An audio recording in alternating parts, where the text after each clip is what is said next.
Hey, listen, I wanted to let you know that we are praying and believing God for partners who will continue to help us increase the outreach of this ministry and spread the gospel in all sorts of places in the earth, ministering to leaders in the kingdom, to the lost who need the gospel. We need you. I'm asking you to be a part. We're going to put a QR code up on the screen, and if you can help us and be a part of partnering with this ministry so that we get the word of the good news out to leadership in the kingdom, leadership in the marketplace, and preaching the gospel to the lost, I need your help, and I want you to help us.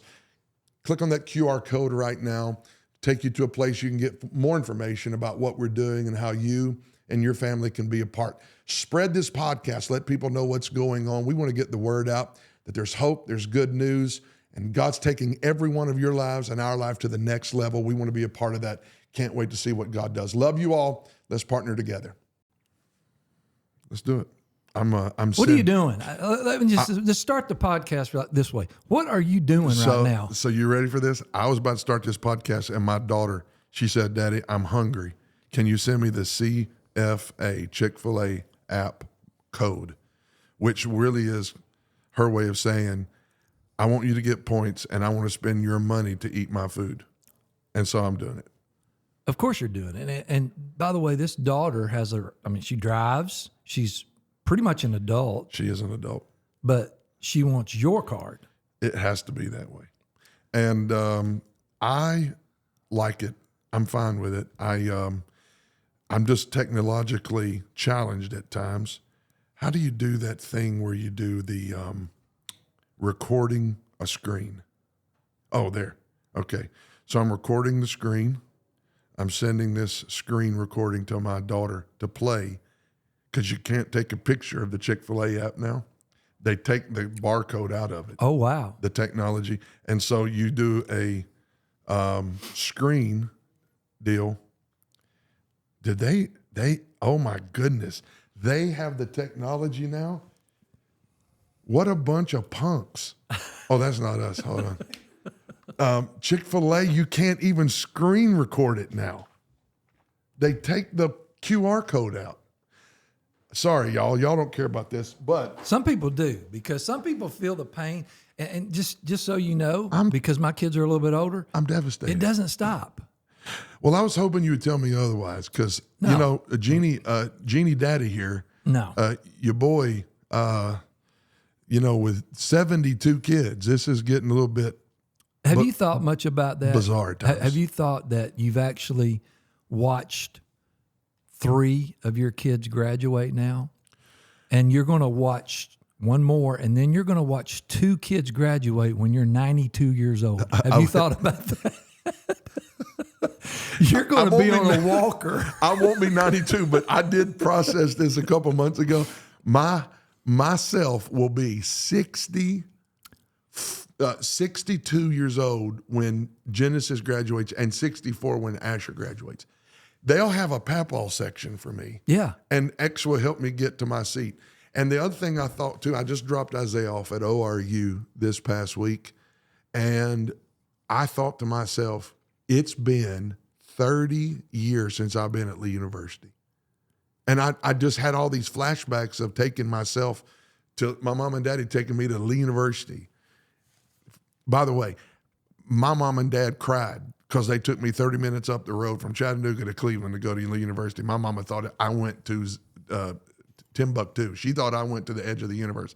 I drove 12 hours through the snowstorm of 2025. 12 hours. And I said to Isaiah, where in the world is Tulsa, Oklahoma? This is the middle of God country. That's right. I mean, we drove, I don't know how many miles without seeing a gas station. So we got back. I made it home. I'm taking care of kids. The only thing worse What's on your heart? Well, the only thing worse than you going from Chattanooga 30 miles to Cleveland is my mom setting my basement bedroom up for me when I'm going to be a freshman at Lee, and my dad asking her what she's doing, and my dad kicking my rear end out saying, "You're going to live in the dorm, get out of my house." As my mom cried, as I drove 5 minutes, not 30 minutes. Absolutely. He came downstairs and I was all in. I was like, this is going to be great. I got my own little pad down here. And she said, "Oh, this is going to be great." And he came down. He said, "No, get out, get to the dorm, It's time. and you're out." Because you were like 31 when that happened. I'm 36 now. How old would that have been then? I was 18. Oh my God. Kids.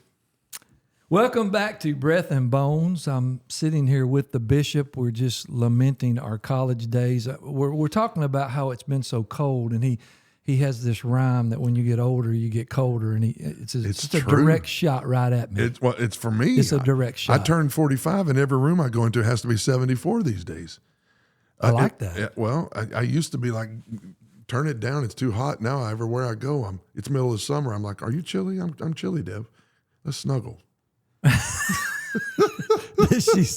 Does she accept the invitation? Not in the winter, the fall, the spring, or the summer. But it's okay. I tried. No, I'm kidding. Dry season. I do enjoy snuggle. Okay, let's get spiritual or something. Hey, you know what? We had about a month ago, I guess it was, or a while back, we did a Zoom call.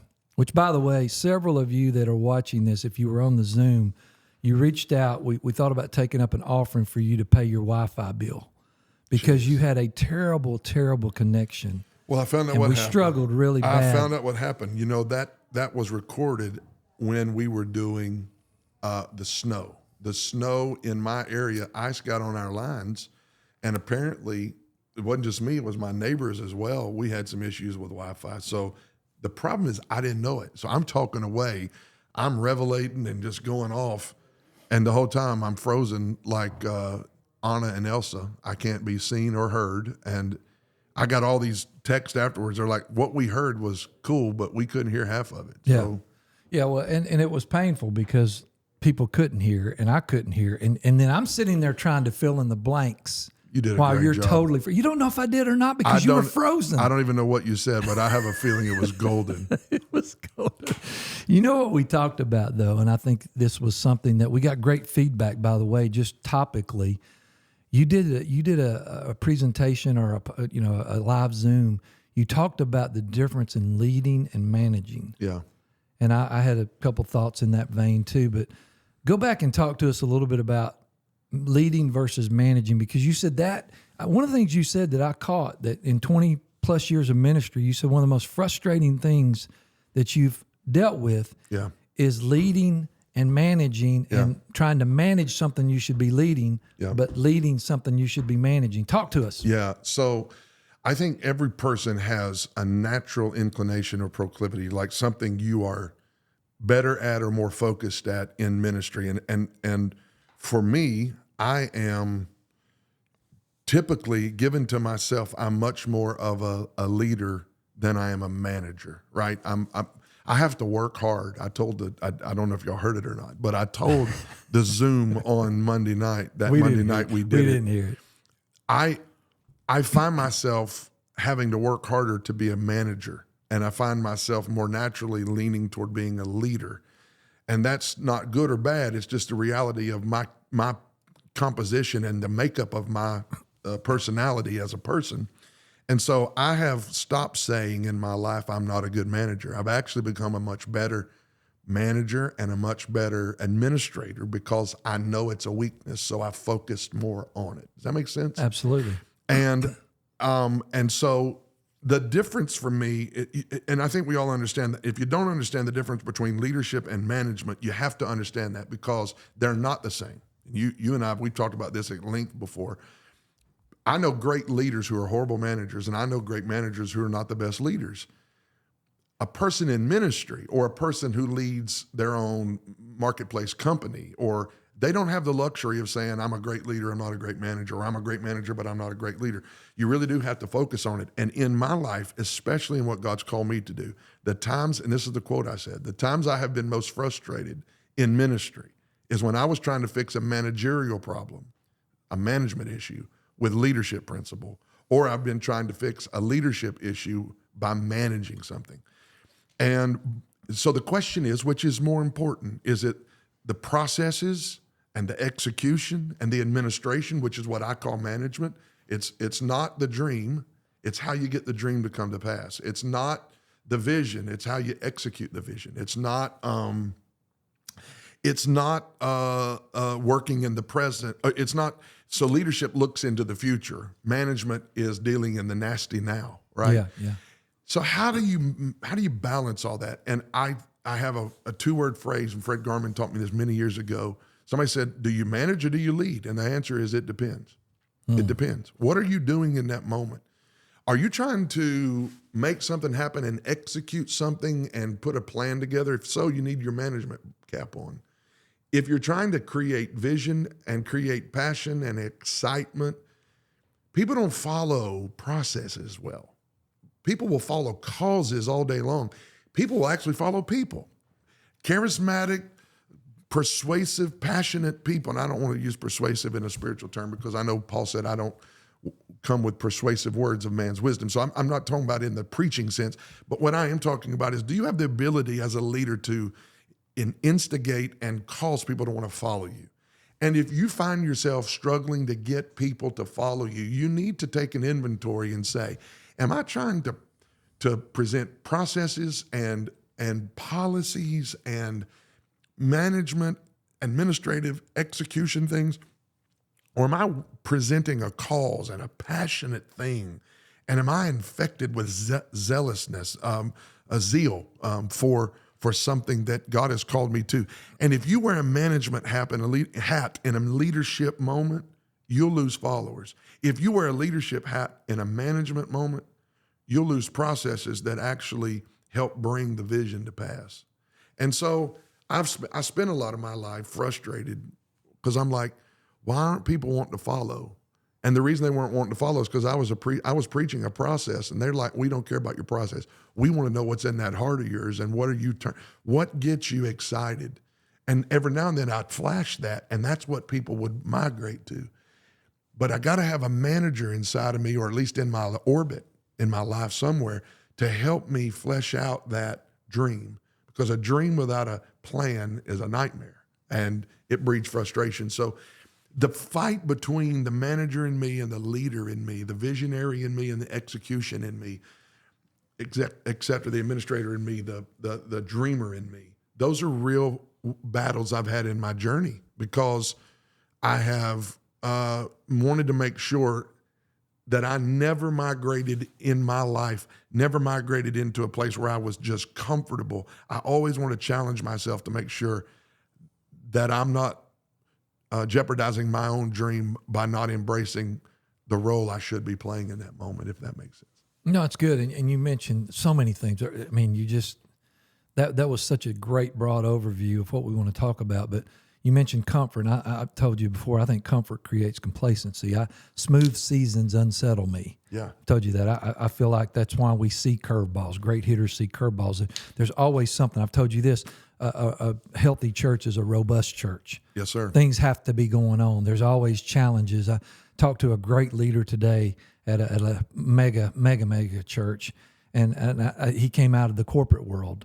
And I told him today, I said, yeah, you came out of the corporate world and it's just been all roses, because church work is perfect. It's like the 2 hours on Sunday all week long, right? And he's like, yeah, you're full of it. I'm like, aren't I though? But because people are people. But one of the things that you talked about, you talked about dreams on the Zoom that we did that you got cut out on so many times. You talked about how Devin dreams all the time, and you rarely dream. Yeah.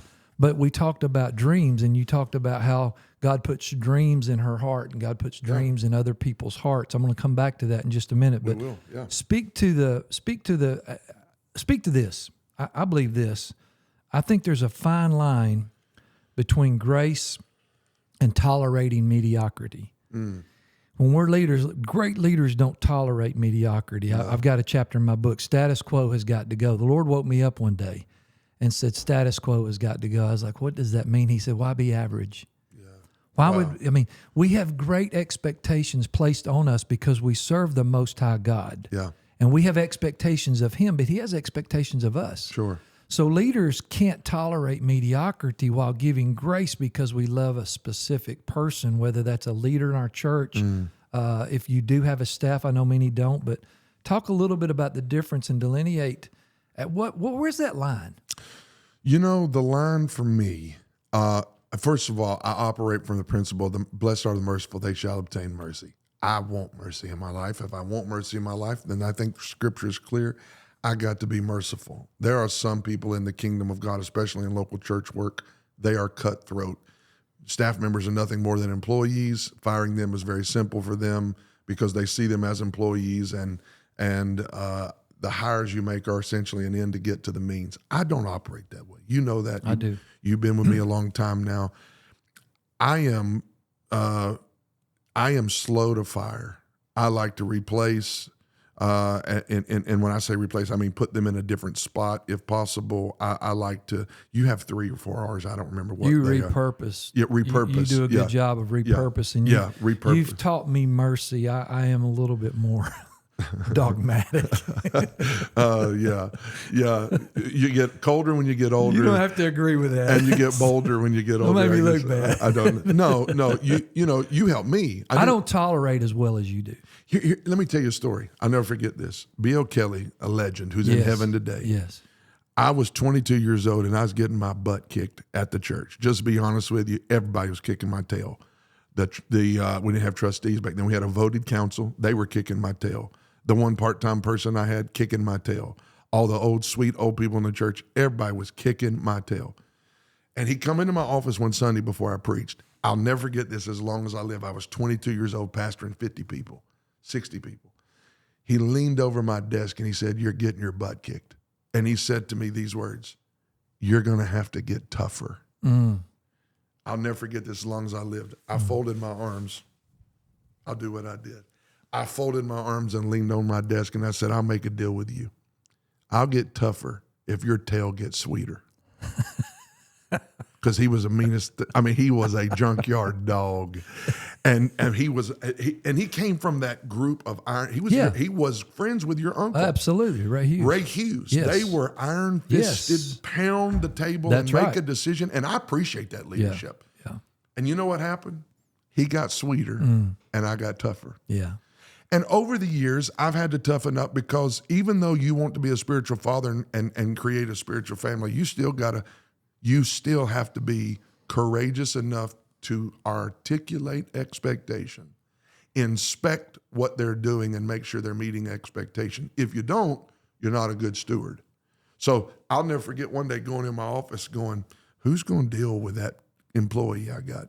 Who am I going to get to deal with them?" I remember going through my mind, because I had probably 10 or 15 employees at that time. Who can I get to deal with them? I remember the Lord saying to me, "Go stand in that mirror in your bathroom. Go look in that mirror. That's who's going to deal with this." I kept looking for somebody to deal with it. I didn't have you at that time. You couldn't deal with it. I didn't have any. A devil wasn't going to deal with it. I remember I said to the Lord, "I got to deal with this." I hired them. I don't even like them. How am I going to fire somebody I don't like? I'm not going to keep somebody that I don't like their attitude, their work ethic. I'm the one that hired them. And I had to say to that person, here's where the line is for me. Are you willing to grow and become and to transform and to change? If you're willing to do that, I'm going to give you space to do that. And that person looked at me and said, "I am. I never knew you needed me to make an adjustment." And I said, "I need you to, or you're not going to have a job here." That person made an adjustment and worked for me years beyond that. They don't work with me anymore, but they worked with me years beyond that. And I think the line for me is, if I can be courageous enough and clear enough to articulate what I need you to do, and you can articulate to me, you hear me and you're responding and in the affirmative, I got space for growth. If I become courageous and clear enough to articulate what I need you to do, and you look at me and say, I ain't doing that, we're done. I don't know what else to do, because I know what I need you to do. And I'm now articulating what I expect you to do. And if you can't rise to that occasion by either your own willful obstinance or just a lack of competency and ability, then we have to talk about going in a different direction. And I've had some of those who looked at me and said, I've had some people look at me and say, "Yeah, I'm going to make the change," and never did. And then eventually I had to peace out with them. But as a person who wants to be a father, a spiritual father, it's just tough for me. Yeah. I just find it very tough for me. I found my life less stressful when I had you to go across a hall and go, "Hey, this person's got an attitude," and you knew it already, and you probably would have already dealt with it. I wanted to keep them longer. And there are times you had to say, "You want me to handle this? Because this needs to be handled." and I let you handle it. And it was the best thing that happened for me. It was not a situation that was going to be positive for our organization if they stayed in there. It could have been cancerous. So I have more rope, but I still have expectations. And if you're not demonstrating a willingness to want to make that adjustment,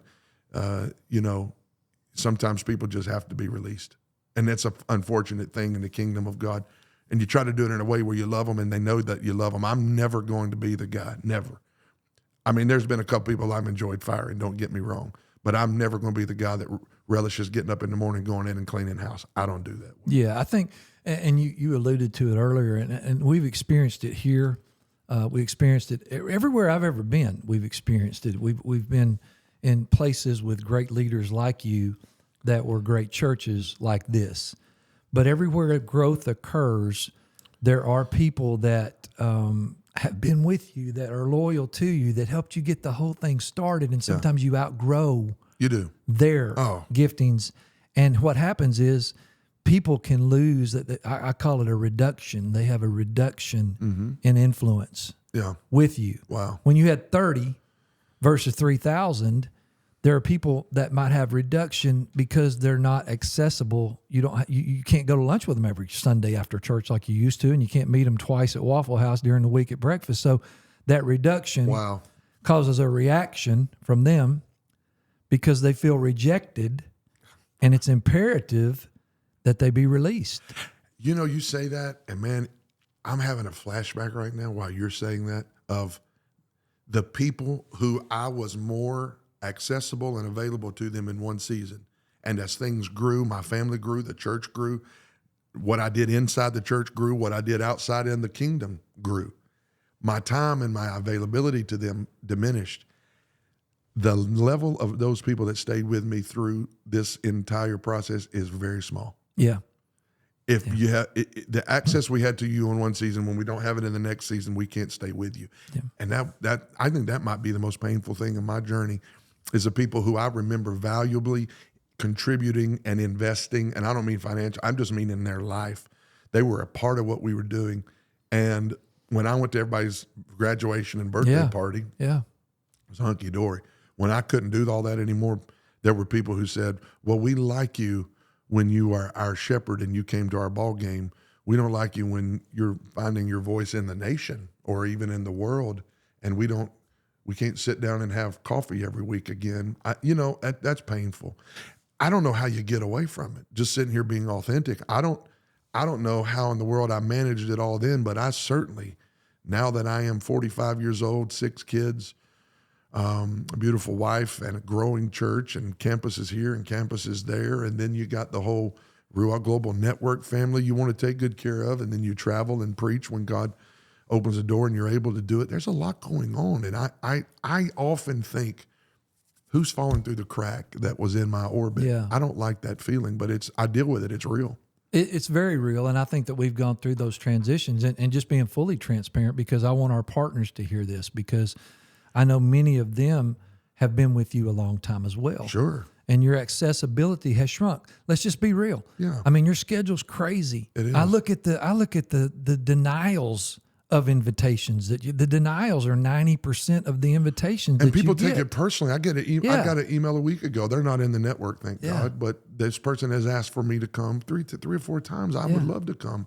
But Rich, every time they come, it's during RSM graduation, or it's during, and you feel bad. I do. I lay up. I don't lay up at night, but I do internalize that sometimes, because I never want to be perceived as untouchable. I believe a good shepherd smells like sheep. I believe even in our network. That's why I carve out a whole day of my week to make sure I'm able to be accessible for the network and for these podcasts and writing and spending time together. We want it to be well resourced, right? But it's one of those priorities I had to set. And when I set a Wednesday as my priority for network, that means I had to tell 10 things.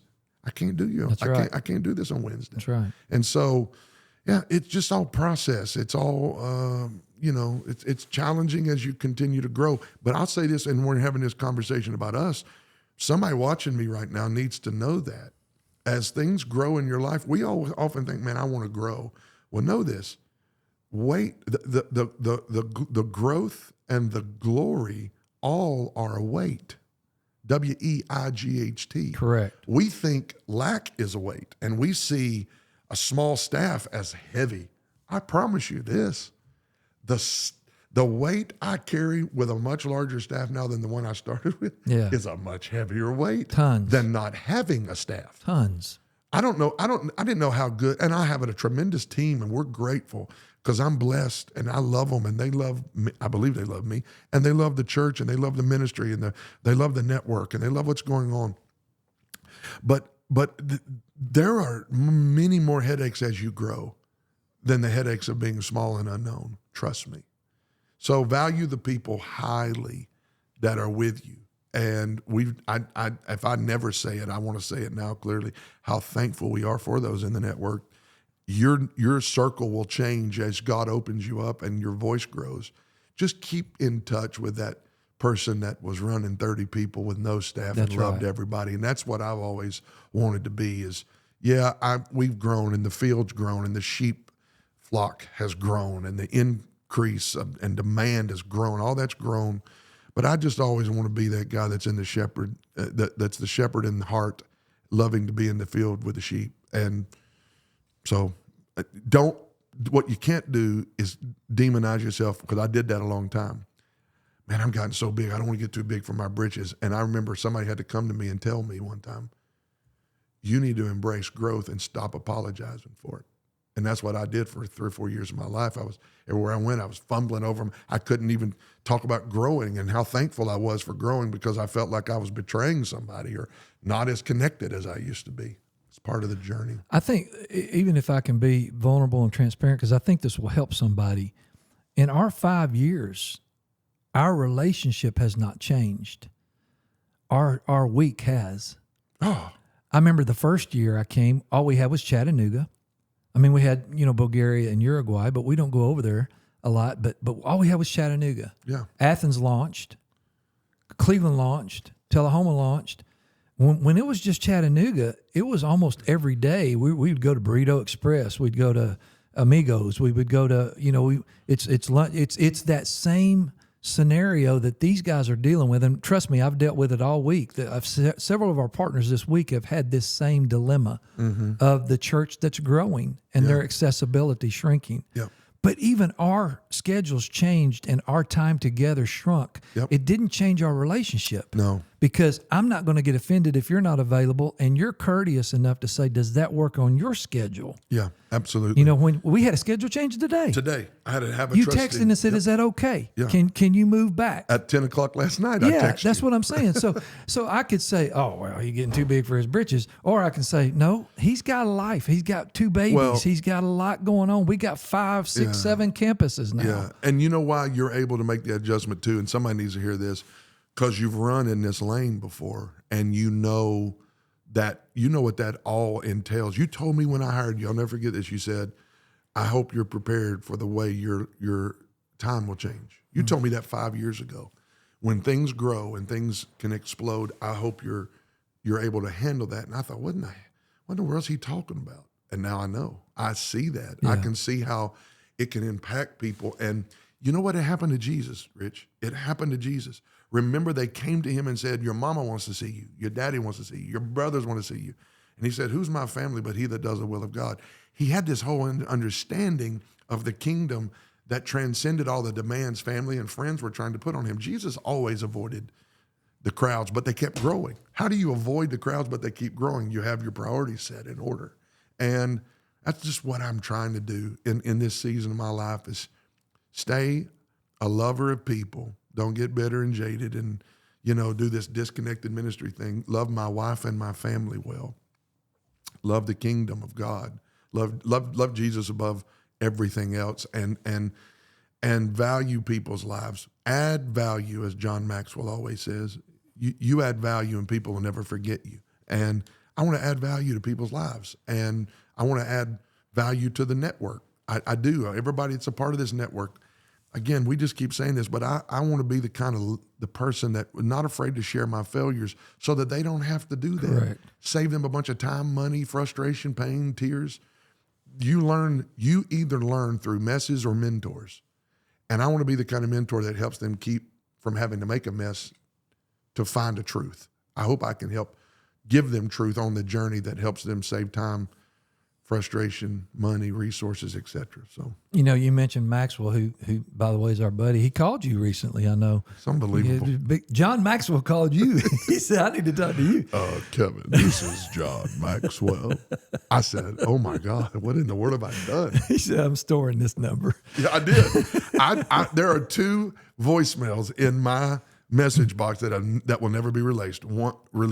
Erased. And one is BB Wine singing me happy birthday. Yeah. The other one is John Maxwell going, he's sitting in a Macy's in New York at Christmas time shopping with his wife, and he goes, Kevin, this is John Maxwell. And I'm like, oh my gosh, this is the Kinda John sound Maxwell. like him. I do sound like him. You know what he says though? He says everything rises and falls on leadership. So if we can channel back to what we were talking about, Circle back. because I think you got a little bit more to say.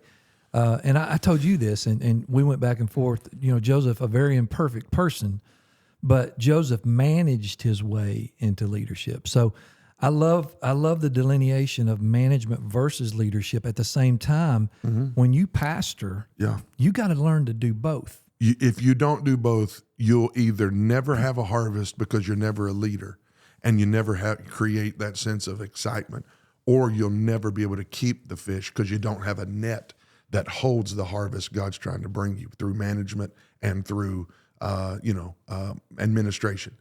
It is never either or. Right. It is always both and that's if you're trying to build your team. One of the things I wrote down about this, and again I went in and out on that podcast, but I want you to think about this. When Jesus built his team, did he build it as a manager or a leader? He built it as a leader.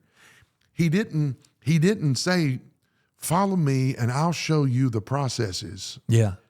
He didn't say, follow me and I'll show you how to administrate a large crowd. He said, follow me and I'll make you fishers of men. What would cause 3 men to leave their fishing business and go follow a carpenter? After they had just gotten a year's worth of salary in 1 hour. In 1 hour. 2 boats full, sinking. What makes that company of men do that? I'll tell you what makes them want to go follow Jesus. The leader in him called out the purpose in them, and they left everything they had to go find a future and a destiny that only Jesus could have unlocked in their life.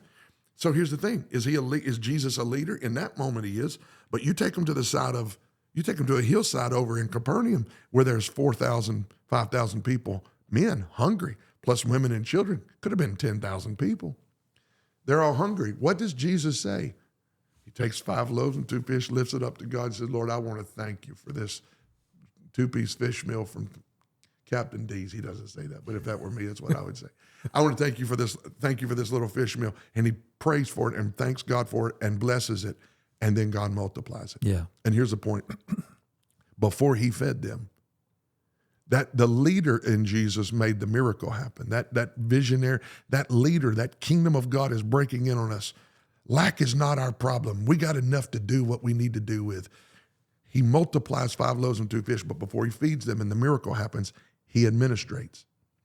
He manages. How? He looked at the disciples and said, you go tell them to sit down in groups of 50. What? I mean, we go from this miracle thing happening. All of a sudden now it matters how many you have in your group. All of a sudden now you're sitting them down in groups and everybody's got to get organized. Can we not just have a miracle? Yeah. We're going to have a miracle, but for the miracle to manifest, there's a little bit of organization involved here. It's a game plan. It's a game plan. And He's coaching. Pentecostals, charismatic Pentecostals, they go nuts when you say that. And I am one of them. And there's part of me that goes, I don't want to administrate. I don't want to organize. I don't want a game plan. I want to see fish and loaves multiplied. Yeah. And God says, I love the miraculous too much to waste it on people who will not appropriately manage. And it goes back to the whole thing of government and glory. We want glory, but God says you can't have glory without government. The government shall be up on his shoulders. The increase actually of his government shall be up on his shoulders. God wants to send glory, but we have to demonstrate that we're able to hold that, because he doesn't pour wine out in a container that won't be able to hold it. He's not going to burst the wine skin and lose the wine and the skin. He doesn't do that. So it goes back to the manager and the leader, and it's why I have felt schizophrenic in ministry at times. Am I a leader? Am I spiritual? Or am I an administrator? And am I a planner? And you're made to think you're crazy if you're trying to do both, and you got to do one or the other. I heard a man tell me one time, our church is a discipleship church. Your church is a revival church. I took great offense to that. Are you saying I'm raising ignorant people and we're just excited? Absolutely not. I'm going to teach the depth of the Bible, right? But because we always try to stereotype every church and every pastor and every leader. Are you this kind of guy? Are you that kind of guy? And I've just refused it. I'm not going to. I'm going to be passionately Spirit-empowered and unashamedly Spirit-empowered and full of the Spirit of God. I want to be. But I'm also going to embrace that preparatory planning. And if God wants to change it, he can. But let's sit down in groups of 50 so nobody goes home hungry. Everybody can have the miracle, but you got to have some organization to it. No, and again, when I look at Joseph because I love the fact that he never was the lead. He never was the king, but he managed all of Egypt. Yep. So he works for Pharaoh. We all know the story. Potiphar's wife comes at him. He gets thrown in jail. Yep. He rises to the top. Yep. Working Everywhere with he goes. Pharaoh. He's running Egypt. Yep. Potiphar's wife wants him. He gets in trouble. He goes to jail. What happens in the jail? He starts being the leader of the jail. That's it. They basically hand him the keys and say, figure it out. You're going to run this place. He interprets a dream. You talked about dreams. Yep. Then he goes back to running the whole show again, but he had a plan. Yep. See, for 7 years, your message, years of plenty, Yeah. he had a plan to load the storehouse up. Save it up. So he began managing again. Yep. And then when the famine came, guess who was leading? Yep. He had all the food. He did. He executed the plan in the years of plenty so that he would have plenty in the years of famine. That's really good. So he goes from managing to leading to managing to leading. He's going back and forth like a teeter-totter, which is what we have to do. Yeah, we have to understand, is this a process piece or is this a vision piece? Yeah. You can get up and tell us all day long that you want to launch a campus in so-and-so city. Yep. But if you don't have a plan, I'm not given to that. And I don't want to make it about money. No. But the bottom line is when you get up and you say, hey, we're doing this, this, and this, and somebody says, how are you going to do it? Well, God's going to provide. He is, but I get a little tight when that happens. I'll be honest with you. I put my hand on my money clip. Okay, but if you get up and tell me this is what we're doing, this is where we're going, this is the piece of property we're going to buy, this is the renovation, this is the blueprint, I'm going to get excited. I can get involved in that because it's a leadership issue. It's a management. You're planning. Yes. You've got a plan. And I should say, that's what I mean. When I say it's a leadership issue, the right move is to manage and plan so that the dream of that church, The vision. the vision of Yes. that church can come to pass. And I think Joseph is a beautiful example of that. I never thought about that, but he dreamed in one season, interpreted dreams, I should say, and was all about he had the dream. And then he had to be the planner so that the dream came to pass. And he actually became a manager of his own dream, which is a beautiful thought. But yeah, I just want to say this. My whole point in this teaching today and what we're sharing today, I guess, is you're not crazy if you feel like both times, at different times, you're trying to wear a different hat. Right. And the key is not throw one hat away. The key is knowing what hat to put on And you do that well. in that season. You do that really well. And we're trying. Experience. Oh, okay, yeah, but some of that's gifting and some of that's developed. And yesterday I had so many people ask me, "What do you do for leadership development?" We do a lot. Yeah. We don't tell them it's that. Yeah. I'm not going to say I'm doing a leadership development with you, my youth pastor. I'm going to mentor you. I don't do that. Right. Okay, but we have one-on-one meetings. Sure. And they don't know it, but that's what we're doing. Yeah, you're And then executing a plan to take them to the next level. And then we're giving suggestions on how you can self-improve. Right. And we're critiquing and correcting, and we're always coaching, and we're doing all these different things. And one of the things I told a guy yesterday, one of our RGN members, is we read books together. Yeah. We sit down in groups of 15 and 20, and we read books. The whole youth department, we're going to read this book. The worship department, we're going to read this book. The leadership development takes place without you telling them. But I want to say this because this is one of the things that I've watched you do very well. Vision draws, management keeps. Yeah. I think that's a great way to express it. I don't think it can be said any better, actually. And I think, again, that's how Jesus got him out of the boat and into the whole issue of being an apostle and a disciple is he through vision, he drew them to follow him. But the reality of it is through management, he kept them and he kept all the harvest. In fact, Jesus said, I have faithfully, at the end of his journey, I believe it was John 15, maybe 16, but I think it's John 15, he said, I kept all those you gave me. Mm-hmm. What a thought. Yeah. I want to be able to say that as a pastor at the end of my life. I Yeah. kept all those you gave me. And that takes good leadership, but it takes really good management. And you don't have to choose. I just want to empower people and give green light to people. You don't feel spiritual when you're managing. You don't feel intelligent or like a good leader when you're like a good manager when you're leading. You don't have to feel like one. You don't have to feel the fight between the two. Be both. Be a good leader. Know when to put the leadership hat on and inspire people. But then also be a good manager. Focus on those processes that help keep the fish in the net. And I think that's what I want to tell people today. You can do both. And you might feel more comfortable doing one over the other, but you can do both, and you can do both well. And the one that you're weakest on is the one you need to work on the most. And that's what happened. That's why the Lord told me to do things. He said, quit telling everybody you don't have dreams. The reason you don't have dreams because you say, I don't dream, Devin dreams. And I said that for years. I don't have dreams, Devin dreams. And I didn't have dreams. And the Lord rebuked me one day. He said, the reason you don't have dreams is because you don't think you have dreams. You say you don't have dreams. And the other thing I felt like the Lord, showed me one time is to stop saying I'm not a good administrator. Because in my natural strength, I'm not, but I've gotten better at that over the years because I've depended on God for it. And I've asked him to help me. But I've also intentionally gone after being a better administrator, read more books, got access to people who are good administrators. And whether I'm a great administrator now or not, I don't know, but I know this, I'm better than I was. Well, and I've told you this, everybody that I've ever worked with, every great pastor, preacher, let's put it this way, every person that I've ever served under has been a world-class preacher. You are a world-class preacher, okay? I told you this, the problem that you have and that they have, every one of them told me the same thing. I'm not a real good administrator. It's because you compare your administrative gifts to your anointing in the pulpit. Wow. That's not a fair comparison. Those are apples and oranges. That's true. So all these great guys that I've worked with, including Kevin Wallace, my bishop, my friend, my pastor, you can't compare your administrative giftings to what you do in the pulpit because that's an anointing that you got from God that he gives you each week. He fills your mouth with words to say. Yeah. And all you're doing is regurgitating what you've studied, prepared, and prayed for. Wow. But then you go back and you look and you think, I'm not that great of an administrator. No, it's because you're comparing it to the wrong thing. You're a very good administrator. Wow. So you do a really good job. That's actually helpful. I think a lot of people feel that way because they spend the majority of their week maybe preparing for Sunday in their message. And most of our guys are bivocational or co-vocational. True. So what do? They got to get ready for Sunday. Yeah. So they don't feel like Monday through Friday they're very gifted. Well, they're probably better than you think they are. Yeah, you encourage yourself a little bit. Give yourself a break. When you talk to yourself, say nice things because you are listening. That's good.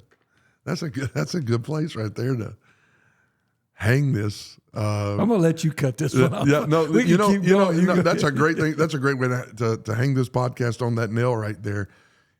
Many times we talk ourselves out of being good, and I've learned the more I talk to myself in healthy ways, the better I am as a leader and an administrator. Capiche? That was a great. Peace out. Peace out. Are we done?